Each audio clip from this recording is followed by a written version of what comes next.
get into NXT from July the 11th, 2023. We're going to do the review, and then we're also going to do just a short segment about the 10 years since the Performance Center has been opened. I figure I'm going to just talk about it here in the NXT episode. So we're going to talk about that at the end. But first, let's get into this episode of NXT, which was actually pretty good. Got a little off, got a little wonky there for a minute, but mostly very good. We started the show with Judgment Day. Finn Balor says that Daddy's home. This is the house that he built, and he's there now to lay down some house rules. They called out Trick and Mello, and then of course Dominic tried to speak, and he got drowned out in booze, and that kind of stuff happened.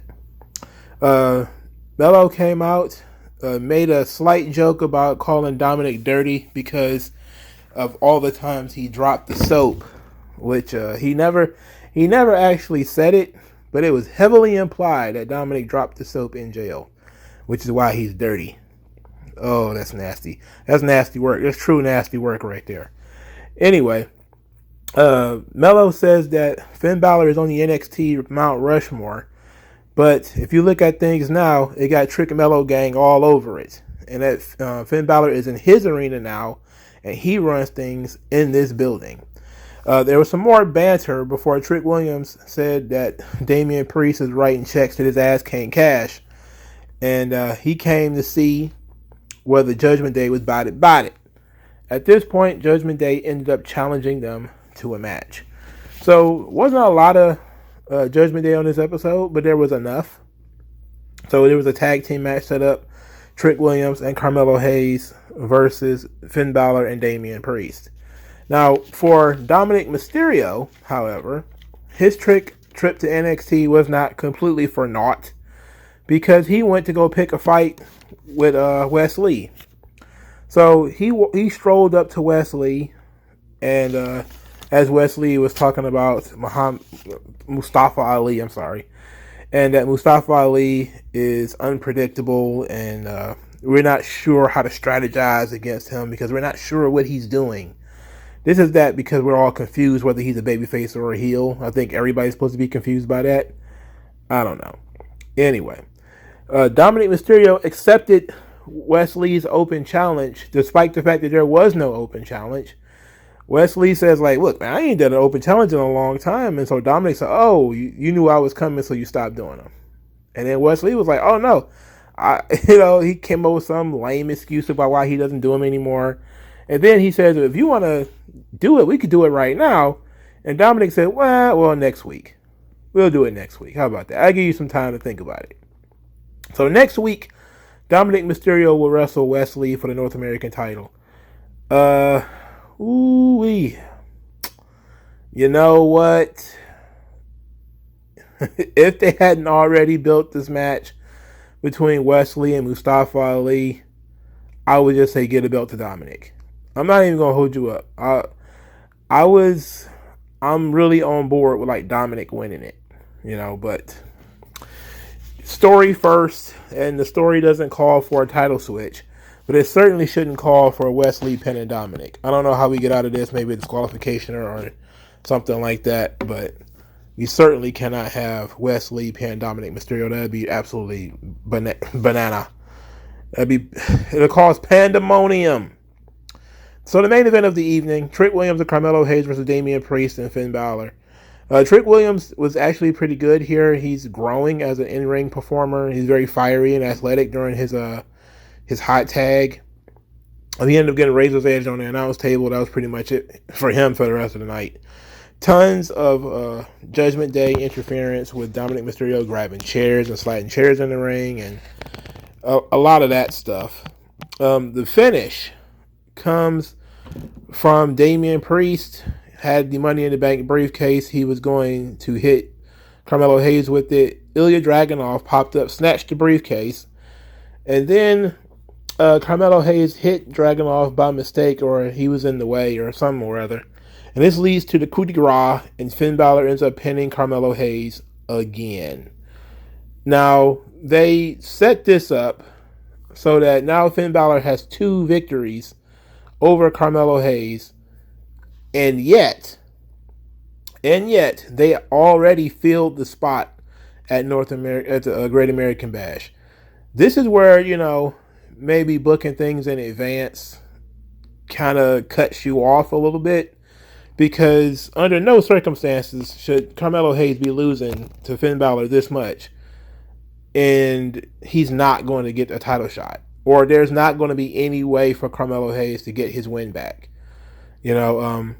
So he comes out of this thing again looking like a chump. It was a fun match. It wasn't bad, but I do question the outcome and having him lose again. Now, this time they saturated it with interference and cheating, etc. So that made it slightly different than the first time. But I still don't like the idea that we're going to continue doing this. We're building to a match that will not happen, or it will happen, but it's going to happen on TV. And then what? Even if Carmelo Hayes wins, then he's 2-1 against Finn Balor. That doesn't help him doesn't do him any good. So I'm not sure how this was supposed to go. They could have easily had pinned Trick Williams in this match. They pinned Carmelo Hayes specifically for a reason. And that reason is so that Finn Balor and Carmelo Hayes can have this schism, this issue. And that's fine. But there has to be a payoff. And I don't see when the payoff will be. Because if you got Dragunov being the guy that's going to wrestle at Great American Bash, then Finn Balor's going to have to wrestle this guy on TV? Is that what we're saying? Or was this a one-time thing and Finn Balor's not coming back? I mean, this needs to be explained. You can't just have this guy take 2 straight L's and then, we're just going to go off to see the Wizard back to Monday Night Raw. Like, come on. Let's be realistic here. I'm cool with Trick and Melo losing, but Trick should have took the pin if that was going to be the case. Unless the plan is to swerve and we're going to have Melo fight Balor at the pay-per-view or something. Otherwise, I don't see the point in doing it this way. But the match was solid at least. Can't complain. They didn't even do a Money in the Bank tease, which, I'm not surprised they didn't. But I would think they would do it, in an obligatory way, because typically they do just try to throw stuff out to remind people that, NXT title is available for Money in the Bank or Royal Rumble winner or whatever. But they don't, use it. Also, there was a dearth of Rhea Ripley on this show. She didn't really interact with any of the women's division stars on the show. So her being on the show really didn't do you any good.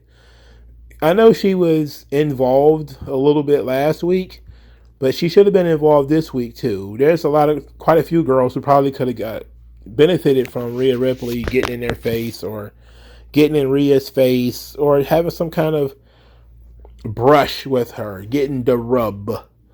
There could have been quite a few people who could have got the rub from Rhea Ripley, but I don't know. Rhea Ripley doesn't feud with women. She feuds with men, apparently. So that's what we're doing here. All right, next thing is Tony D'Angelo. So Tony D'Angelo is, he's quote-unquote in jail. His beard is fully grown in. It's still lined up. So, hey, he's being treated well in jail. But it's starting to fill in. He says that somebody's making his dinner, making a mistake. So they need to hurry up with this interview. I was thinking to myself, not really a big fan of this whole close quarters, men cooking for each other thing. Nah, sounds like bottom behavior to me. But we're gonna move. It's jail, so it is what it is. Anyway, Tony D'Angelo is talking about being at Stack's mercy. Says that he's not worried about Stack's, but it's been different since he's been locked up. Stack's doesn't come visit anymore. He's been hearing some terrible things. He's not sure what to think about Stack's. He's very concerned about the Stack's issue. Then this leads to the match that we have later that ended up being, I'm saying, just an incredibly overbooked. I want to say it's a disaster, but I want to pull it back because maybe it's not a disaster. It was just kind of sluggish. Yeah, I was just kind of like, okay. So Stacks versus Joe Coffey, free or trial. If Joe Coffey wins, then Tony D'Angelo has to go to trial. If Stacks wins, then Tony D'Angelo is free, and Gallus gives the D'Angelo family a tag team championship match. So the early part of the match comes across as being very, I don't know, kind of hokey. Then we see Joe Coffey basically tell Stacks to lay down. Then he does his finisher, which is sort of a discus lariat. Stacks then kicks out of it, and Joe Coffey is yelling at him that they had a deal, that the two of them had a deal. What's going on here? And Stacks is yelling back that he ain't no snitch. He ain't no snitch. So they go to commercial, they come back. Tony D'Angelo is on the phone, and I'm not sure if he's piped into the audio in the rest of the building, but he's saying that him and Stacks got the Coffee Boys right where they want them, and now it's time for Stacks to turn it around. Stacks can do it, and he said something about dropping the rat bastard, and I'm just sitting here like, wait a minute, what do you mean? Like, are we saying that Tony D'Angelo went to jail only to... Wait a minute. So this was a plot by D'Angelo and Stacks to go to jail? Or was Tony D'Angelo going to jail legit, and the plot came that Stacks is going to go to Gallus and try to make some kind of deal in order to discover that Joe Coffey is a rat, and then get Joe Coffey to agree to this match, and then get Joe Coffey to believe that you're going to lay down in this match, and then you don't lay down in this match, and then you win the match. Was that the plan? Because that seems very intricate. That's a little too intricate for me. It's a little over the top. And then not only that, but they had that Lucien Price and Bronco Nima. They had those two guys show up, and they distracted Mark Coffey and Wolfgang. So they were out there. You got Booker T on commentary, really reliving his days in jail. He's talking about, how what used to be the gas station, you come out now as a car wash. How you could be in jail with no ramen noodles and no cheese. I'm like, Book. You having flashbacks? Is that what's going on here? You having a rough time? He ain't been in jail that long that the world has changed. He's only been in jail for like a month. Okay. All this seems like a bit much. It seems that they was trying a lot here. Is Bronco Nima and Lucien Price part of the D'Angelo family? If not, then why were they out there? I would have thought that this would have involved Luca Cristofano, who is apparently an Italian guy who's a lawyer. And why not use that guy as Tony D'Angelo's attorney and got him out of jail that way? That could have really put over this Luca Cristofano guy. I understand you might not think he's, in the right place as far as an in-ring talent, but he's a lawyer and has a sort of Italian name. That would have been far simpler of a story to tell than all of this intricate, we're going to trap the Gallus boys by getting them to believe that Stacks is a traitor and all this kind of stuff. It's like, I don't know, man. I don't know. Yeah, I appreciate the effort, but I don't know. This is kind of confusing. Anyway, Stacks wins with the match with like a curb stomp virtually. So it turned out for the best. Tony D is going to be free, and next week he's going to celebrate his freedom. And they're also going to get a tag team championship match at some point in the future. Okie dokie. Okie dokie artichoke. Next, Drew Gulak and Charlie Dempsey are defeated by Andre Chase and Duke Hudson. That was fine. I'm not a big fan of Andre Chase, so I wasn't really feeling that personally. So backstage, Thea Hale is pretty upset. She thinks that she could beat Tiffany Stratton, especially since she learned this new double wrist lock submission hold and she's perfected it. And it was the only good thing about Gulak and Dempsey, as they taught her that move. And she also called them sons of bitches and all this kind of stuff, how much she hates them. But at this point, Duke Hudson and Andre Chase says, "Hey, you can win, and we're going to try to get you a rematch." And they started chanting rematch, rematch, rematch. So I don't know when this rematch will be, but apparently Thea Hale is going to try to get a rematch against Tiffany Stratton. Okay, sure. I'm not against it as long as it's not the pay-per-view. As long as she's not the pay-per-view opponent, I'm fine with it. If she's the Great American Bash opponent, I'm not sure I'm thrilled about that. If she's like another TV opponent, that could be fine. Next, Gigi Dolan cuts a promo. It was okay, but it's still not her strong suit. So she cuts the promo saying, quote, that she never let her demons stop her from being herself, that Kiana James desperately wants to be like her, free and open and all this kind of stuff, because Kiana James has been living a lie. And they show these pictures of Kiana James in bikinis, drinking at parties, etc. And saying that when Kiana James said that the gloves are off, she said, "Yes, girl, take the gloves off and tear down your hypocritical walls." I was like, what? Tear your hypocritical walls?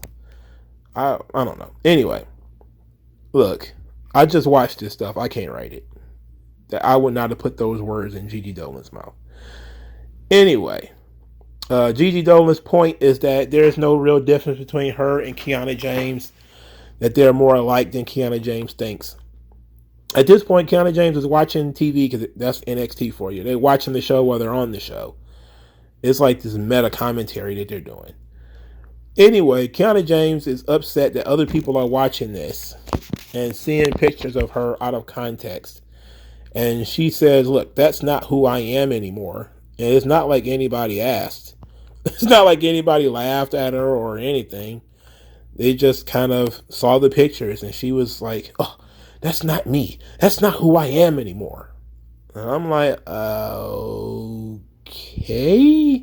What was wrong with you being in a bikini drinking from a, little straw? Like, and how long ago was this? Because you're not that old. Like, you're not like you're 38 or anything like that. She's probably like 25, and these pictures are like when she was 20, maybe. It wasn't that long ago, goddammit. It wasn't like a lifetime ago. Like, I think I understand in terms of Kiana James' character supposed to be like all business. And seeing stuff like hanging out and parties and things like that is a waste of time. But I haven't seen necessarily that Kiana James as a character will be against like parties and party culture. So I don't know. Maybe I'm just overthinking it as usual. But I don't see the problem here. I don't see the hypocrisy here. But whatever. So Braun Breaker says that Ilya Dragunov made a huge mistake, that he's always been behind Braun Breaker because the line starts with Braun. And he says there's not going to be enough referees or anyone to save Ilya from being broken tonight. Ilya Dragunov says tonight we finish what Braun Breaker started, that Braun Breaker will feel his wrath and his fury, and that his intensity cannot be matched. And then he laughed at the idea of Braun Breaker being the most intense superstar in NXT. So then we see that Ilya Dragunov is actually growing a beard. And he looks like he plays the cello now. And I just don't know why.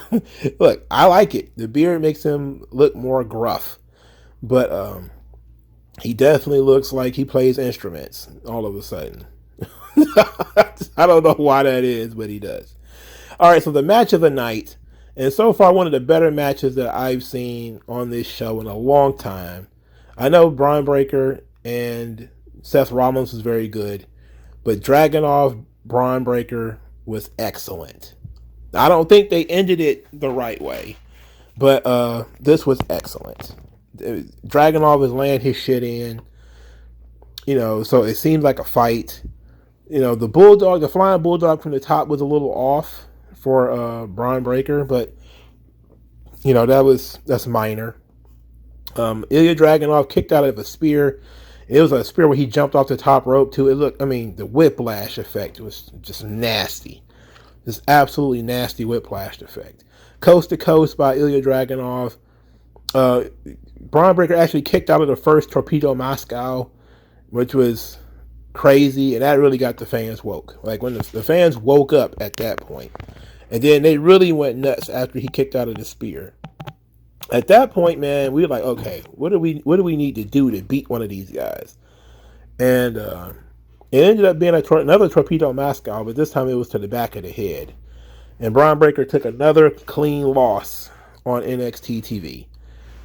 I mean, they're just tearing away at his badass persona this is what I mean by, we do need to do something else. Like, you went through all the trouble of turning him heel, and now he's done nothing but lose. Like, that doesn't make sense. This guy who was unbeatable just 3 weeks ago, 3 or 4 weeks ago, the guy was unbeatable. Now he can't buy a fucking win. That literally doesn't make sense. But it's the nature of pro wrestling. You're a heel, you can lose 100 times. That's not that big of a deal, I guess. But anyway, these two guys brought it. It was amazing. It was great. This was the number 1 contenders match. So Ilya Dragunov is going to get the title shot at Great American Bash. They tied that in to the Judgment Day stuff with Dragunov trying to help Carmelo Hayes. Carmelo Hayes then chewed him out afterwards by saying, he needed to mind his own business and all this kind of stuff. So they're very quickly moving on from Braun Breaker. He's probably about to get called up or sent home for a while or whatever. I don't know what you do with him now. I mean, what next? He's going to start putting over the janitors. Somebody's going to have to come out of nowhere and, he's going to start putting over like guys like Dijak or something like that. Like, what the fuck? Look, I love Dragunov and I love Carmelo Hayes, and my stock on Seth Rollins is actually down now. But I still don't think these should have been clean losses.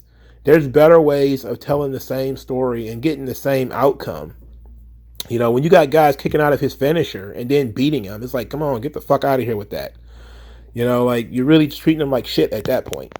So, this would have been fine if.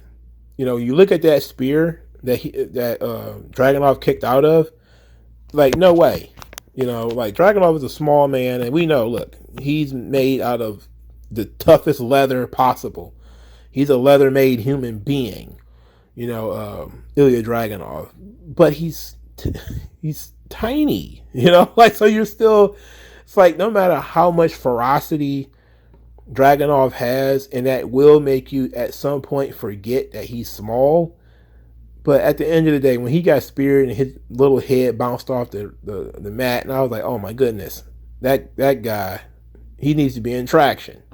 That should have been a goddamn stretcher spot. But they only got a 2 count. I don't know, man. I'm floored by this. But okay, Dragunov versus Carmelo Hayes is good. Who's the heel though? That's my question. Who is the heel? They apparently are going to do some stuff with Judgment Day, or are they going to stick with Carmelo and Dragunov one-on-one? In which case, somebody's got to turn, right? What's the point of having a babyface versus babyface match? Also, you probably should put the belt on Dragunov at this point. I mean, with Carmelo Hayes and Braun Breaker both just losing a lot, they're really testing this NXT audience. It's like you spent all this time rebuilding the roster around these two guys, and helping to build the roster meant they didn't lose. But now you got both of them losing pretty much every goddamn week now. It's like, wait a minute. This is not the way we do things. Why has the booking changed? I think somebody said something about the Triple H 50-50 booking. It hasn't really been that much. It's just things that don't make sense, or things that could have been better.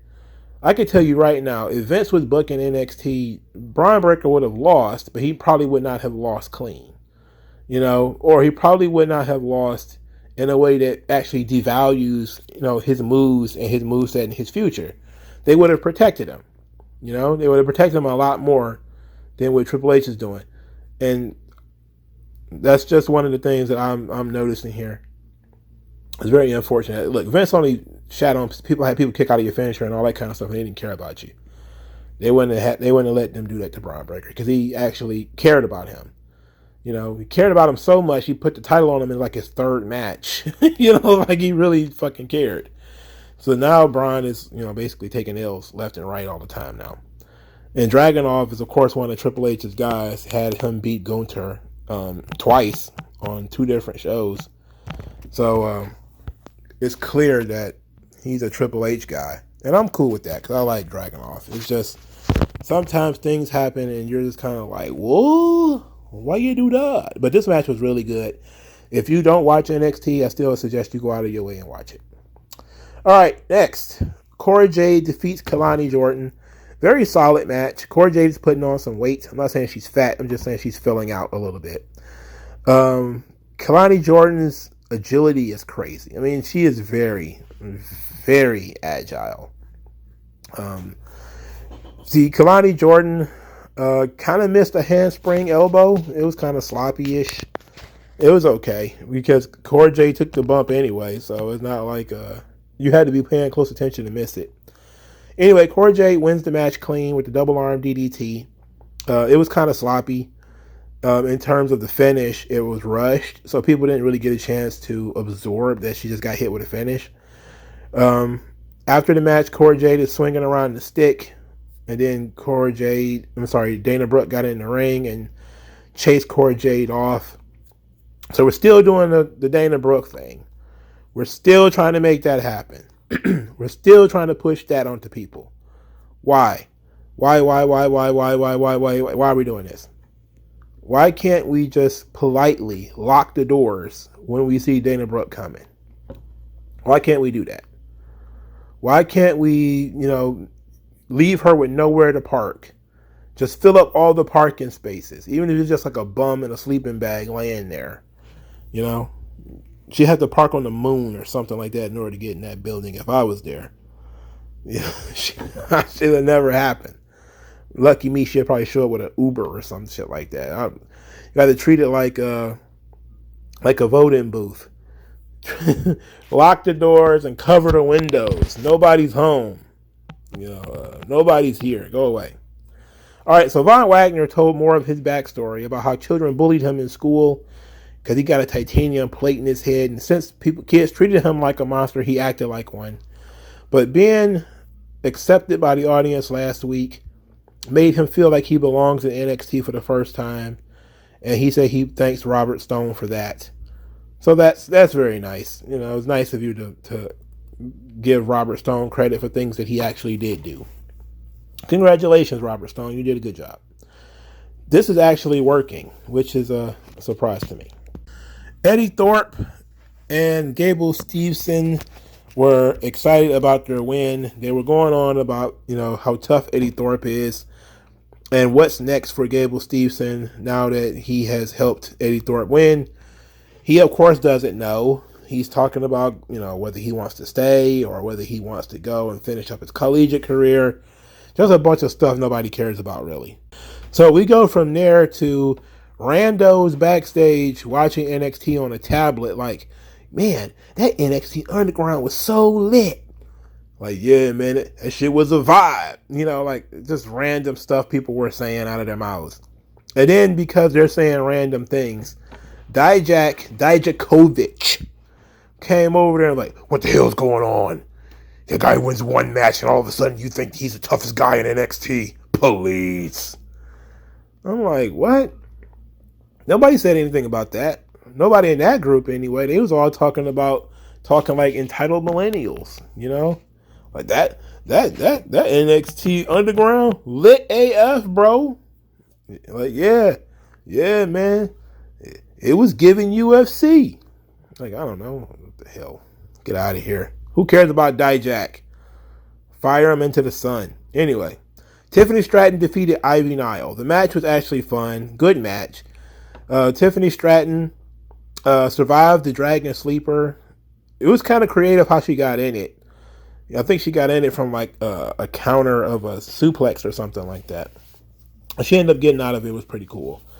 Ivy Nile looked good here. I liked Ivy Nile's performances. I'm still trying to sit around, trying to figure out why she's not getting more out of this, program, and they're not doing more with her on this product. I don't know. I guess we haven't figured that part out yet. Anyway, Tiffany Stratton got on the microphone afterwards and really didn't have anything to say, except she yelled at the Chase University section, calling them annoying because they was chanting "You tapped out" throughout the whole match. Then she said she beat Thea Hale fair and square, and she wants them to leave her alone.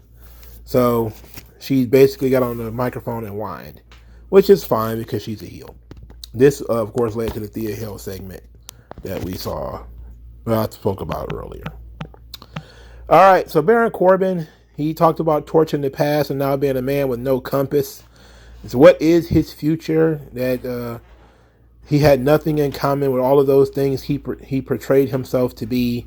And he was out driving, and then all of a sudden he came across, I don't know if he's on the side of the road, I don't know if he was in the woods, I don't know if he found an ancient temple somewhere, but all of a sudden there was candles and hooded figures. And I'm saying, did he find a cult in the woods? You got Florida cults in these woods? Or is that schism? Like, if that's schism, oh boy. Oh, brother. If this Baron Corbin about to join schism, oh, brother. But I don't want to overreact, but that's essentially the feeling I got from this whole thing, is that Baron Corbin found schism's hiding place somewhere in Florida. I hope that's not the case. Let's just all pray that Baron Corbin is not about to join schism. Speaking of schism and Ivy Nile, because she was in the previous segment, Joe Gacy approached her and basically offered her a spot in the schism, and she didn't look disgusted by it, but she probably should have. She just lost her best friends to the schism and all. You know how that goes. Typical NXT business. All right, so next, Blair Davenport says that the women's division of NXT is for grown women, not for children who wear ribbons in their hair. And that she knows that Roxanne Perez is going to come after her again. And when she does, she's going to leave Roxanne Perez like she left all the others, like Wendy Chu, Nikita Lyons, etc. Okay. Blair Davenport, just like Gigi Dolan, comes across a little forced on the promos. You could tell it's not something they did a lot on the independents, but that's the fault of the independents. They don't prepare you for television. Only really NXT prepares you for television. The rest of this stuff just prepares you to have matches and then go to the gimmick table, look at your phone while somebody picks over pictures of you, and you pretend to be interested in them. That's really what the indies are all about. That's the true indies experience. Getting paid in onion rings and then trying to con people into buying an 8x10 picture that you signed, like you're a celebrity. Or buttons or stickers or whatever gimmicks that you made. Or whatever t-shirts that you got printed up that evening. Or, trying to take a business card. Hey, if you can get me a booking somewhere, washing dishes or something. The true indie experience. True indie experience. It has nothing to do with making sure you succeed on TV. Very unfortunate, but that's why the Performance Center exists. We're going to talk about that in a minute. All right, so the last segment is something that I thought was interesting. Valentina Feroz and Elisa Leon, they were talking about Noam Dar, who is still whining about losing the Heritage Cup. At this point, I didn't understand either one of them. Both of them are talking with heavy accents, and they speak different languages. I'm like, I don't get it. Anyway, Angel and Humberto, the Los Lotarios, they showed up and tried to hit on them. Wanted to be the reason they smile. I just want to be the reason you smile. And then out of nowhere, Dragon Lee and Nathan Fraser showed up and decided that they were going to be dun dun dun dun Captain Save-A-Hose, and basically tried to run Angel and Humberto off. So this match is going to take place next week. It's going to be Dragon Lee and Nathan Fraser versus Humberto and Angel. Unfortunately, Dragon Lee is trapped He's handcuffed to the hip of Nathan Frazer. Like, why is this? Why is this a thing? Why is Dragon Lee and Nathan Frazer a thing? Why are they friends? Why is this a entity that is occurring? I don't know. Something tells me, of course, that Yulisa and Valentina are going to end up joining Los Lotharios, and they should, because they don't have anything going for them right now. And they've been baby faces the entire time they've been in NXT. And the women's division is starting to get kind of thin. So it's time to do something to shake things up. And I think that if you have Yulisa Leon and Valentina Feroz join Los Lotharios, and as a foursome, that could be fun. Those two guys need girls with them. That just helps their gimmick for there to be girls there. I've been saying for a while that, certain characters are very well enhanced by putting females with them. Los Lotharios is one of those gimmicks where they absolutely need girls. It really doesn't make any sense to have these two guys be sort of lover boys and they can't get girls, unless they're going to be like that Saturday Night Live skit where, they're going to be, the don't hurt me no more. Unless they're going to be like that, they need to actually get girls, actually have girls, so these two girls will be perfectly fine because they're vaguely Latino, or one of them is Brazilian, I think, so they're vaguely Hispanic in some way. And it works if you see them all together. And it actually would elevate everybody involved because Angel and Umberto aren't doing anything. Yulisa and Valentina aren't doing anything. So it actually might make everybody stronger if you put them all together as a heel stable. That could work out. Basically two tag teams working together. All right, so that's NXT. Really good show.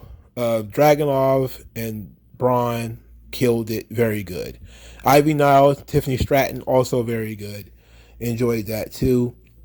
Main event was also good. Enjoyed that too. Opening segment was fun. It was fine. Some rough patches there with that freedom or trial match where they tried to go storyline and they went a little too heavy on it. They kind of overthought the thing, where they could have just made that a lot simpler. Overall, though, I think NXT was solid. All right, so let's talk about the Performance Center for a little bit.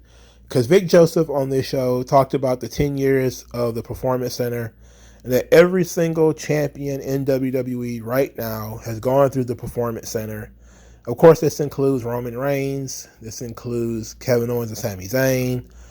This includes Gunther. It includes Austin Theory. And it, of course, includes all the NXT champions who, of course, they went through the Performance Center. Now, the idea of Roman Reigns was in NXT.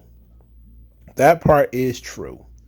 But I do believe that Roman Reigns and Seth Rollins, while they both went through NXT, I don't believe the Performance Center existed when they were in developmental. In fact, the Performance Center opened in 2013 while the Shield was already on television. So if my memory is correct, I think the biggest stars to come out of the Performance Center era ended up being sort of the four horsewomen so far. Becky, Charlotte, Bayley, and all of them. Because they came in around that time when the Performance Center just opened, which was in 2013. And the real triumph of the Performance Center hasn't really been on the men's side. And that's kind of what it's been in terms of the women's division has really, really, really benefited from the Performance Center. Now you have these phenomenal athletes like Bianca Belair, like Kalani Jordan, who had no previous experience at all wrestling. And through spending some time in the Performance Center with all the different coaches and everything, they was able to craft them into decent pro wrestlers. Yes, some of them are a little spotty in terms of they learn how to work a spot, and that's pretty much it. They can't actually get in the ring and grapple. But that's not really what the business is anymore anyway. You're very, very rarely going to find yourself one of these Zack Sabre Jr., Bryan Danielson, I like to grapple kind of guys. Most of these people don't even do a collar and elbow tie-up anymore. But that's just the nature of the business changing. But when you look at the women's division and you see a young chick like Thea Hale, and who's actually coming together in terms of character and in-ring stuff, and you can see the strength of the Performance Center. Yes, it doesn't work for everybody, clearly. You could be the best teacher in the world, but some people just won't get it, and your style just doesn't fit for everybody. But when you look at the system, you can tell that the system is working. Now, one of the knocks, again, on the Performance Center era is that 4 of the top champions currently have significant experience outside of the WWE system. Seth Rollins, who was in Ring of Honor first. Sami Zayn and Kevin Owens, who was in Ring of Honor first. Gunther was in Europe for a really long time before he came to WWE. And it was somebody else that I was thinking of, but I replaced that with Gunther. It was somebody else I was thinking of. Oh yeah, Wesley. He worked quite a bit on the independents before he came to WWE. Now, I don't count that, hey, you worked the independents, because, Carmelo Hayes also worked the independents, and so did Austin Theory. But it wasn't as extensive in their cases. They didn't spend like years and years and years and years and under a contract. Well, I think Austin Theory was signed to Evolve, but that's the WWE system, because I think WWE had a piece of Evolve at the time. So he was already in the pipeline, but Carmelo Hayes wasn't, So we do talk about the Performance Center and the success of the Performance Center, but we also have to understand that a lot of the people who are standing up on top right now were not people who were built by the Performance Center. Like the Usos are 2 of the biggest stars in the company. They probably ain't never even seen the inside of the Performance Center outside of rehabbing from injury or something like that. They didn't come, they were straight up, they weren't even NXT guys. I think they were FCW talents, So we tout the success of the Performance Center, but it's mostly been on the women's side. It's been like the Rhea Ripley's. I know Rhea Ripley had some experience before she came to WWE, but she's been in the WWE system for 5 years, believe it or not. She's not even 30, and she's already been in the system for 5 years. And you had a Performance Center over in the UK. I'm not sure if it's still open or not. I think when they shut down NXT UK, they closed that Performance Center too. Not entirely sure how that worked out. But that was another thing where they found like Pete Dunne and Tyler Bates and all those guys. And some of them were so young that they just been in the system for a long time. Like Noam Dar has been in WWE since 2016. And that's really another knock on the Performance Center, is sometimes, it is in some ways a warehouse where you get signed and you go in there and who knows when the hell you're coming out.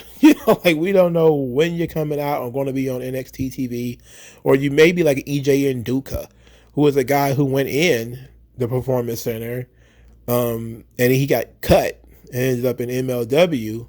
Then he left MLW. So it's like, we don't know what's going on. But I think it hasn't done a great job on the men's side, especially when you consider that, guys are now leaving WWE and then coming back, the Drew McIntyres and the Codys. And these guys are leaving and coming back. They're still pulling in free agents like, LA Knight, who had extensive experience. Hell, he was an FCW guy. He was in WWE's developmental since some years ago.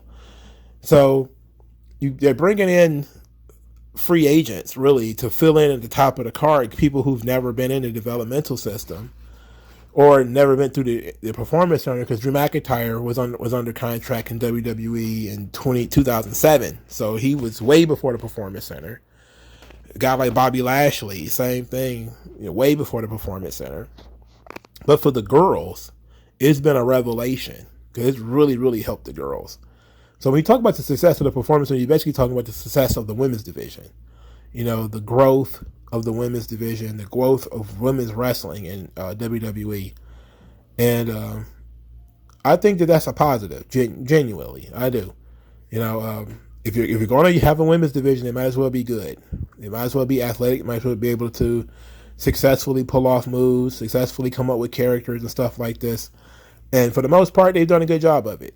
You know, like they whiff sometimes on things that are pretty obvious and things that are pretty clear. But for the most part, when you look at some of the characters that they built up over the years, you know, Alexa Bliss, Charlotte, Becky, Bayley, Bianca, Rhea, you know, they've done a good job, you know, in terms of really solidifying the women's division. If only they could do it for the men too. You know, that's been the big failure, is they haven't had a single big male star come out of the Performance Center yet. Not yet. And I think Braun Breaker might be the first one, which is why I get so bitchy about him, you know, constantly losing and shit. Because, like, he's got the potential to be the guy, the John Cena who comes out of OVW and becomes a huge star. He's got that kind of potential. But not if we're just going to beat him like paste every goddamn week. Then people are going to be like, ugh, I thought this guy was a killer. But it turns out that, you know, he don't got it. Because people still do think about things in that way.